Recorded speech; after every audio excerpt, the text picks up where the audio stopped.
In this tutorial, we will go over layer masks and a couple of different ways of how to use them to engage in non-destructive editing in Photoshop. Layer masks, I think, are one of the most important tools that this program has to offer, one of the most important functions and one of the most useful.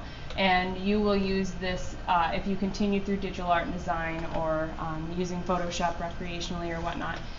You will use layer masks a lot. So getting used to them early and understanding how they work is imperative.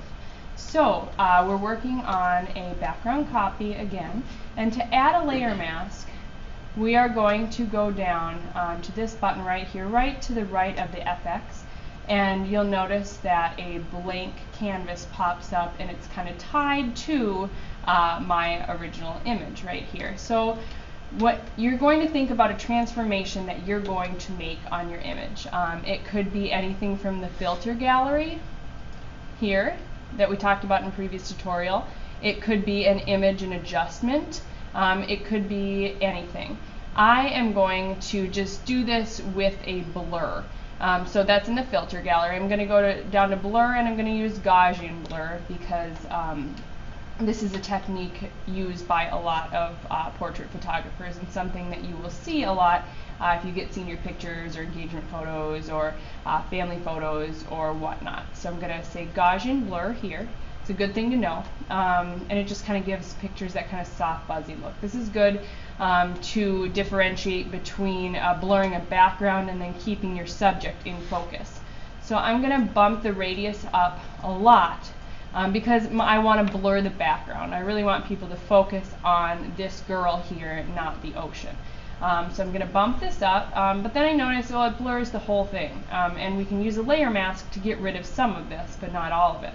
So I'm going to say OK, and again, I've made the transformation to the photograph, not the layer mask, and I'm going to work to add and subtract this transformation on the layer mask. So I'm going to click over here, and then I notice that this right here changed. This is my foreground and my background color, and for working in layer masks you want this to be black and white. If yours doesn't read black and white, you're going to click this right here to bring it back to the default.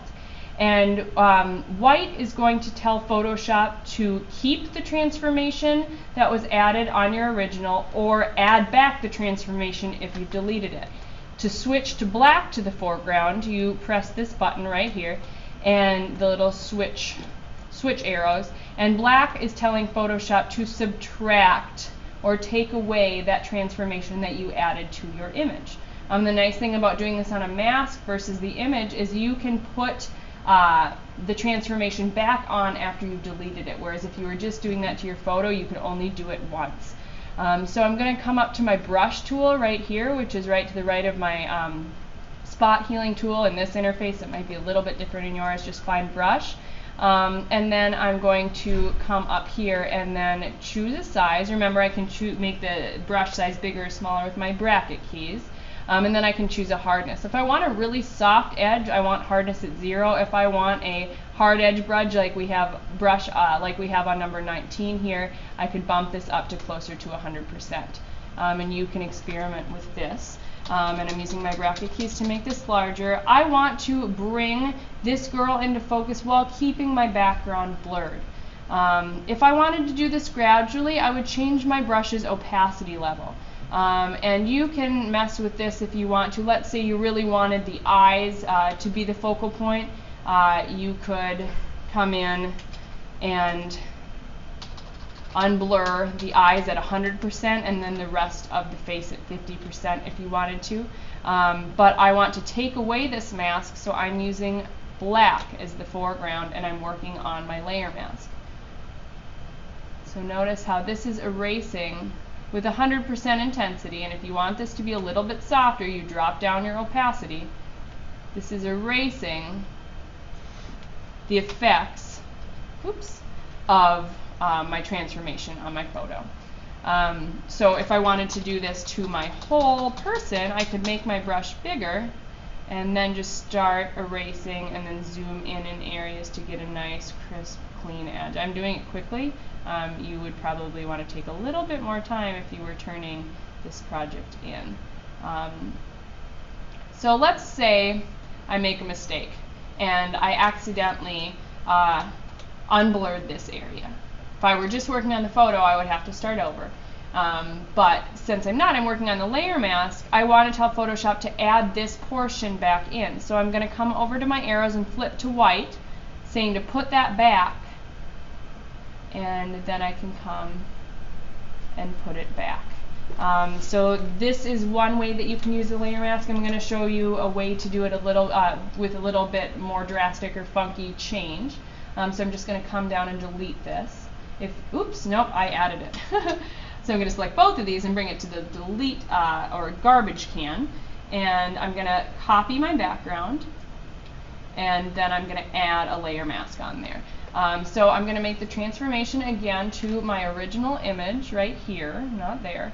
And I'm going to do selective color. So I'm going to go image, adjustments, and then I'm going to turn this to black and white.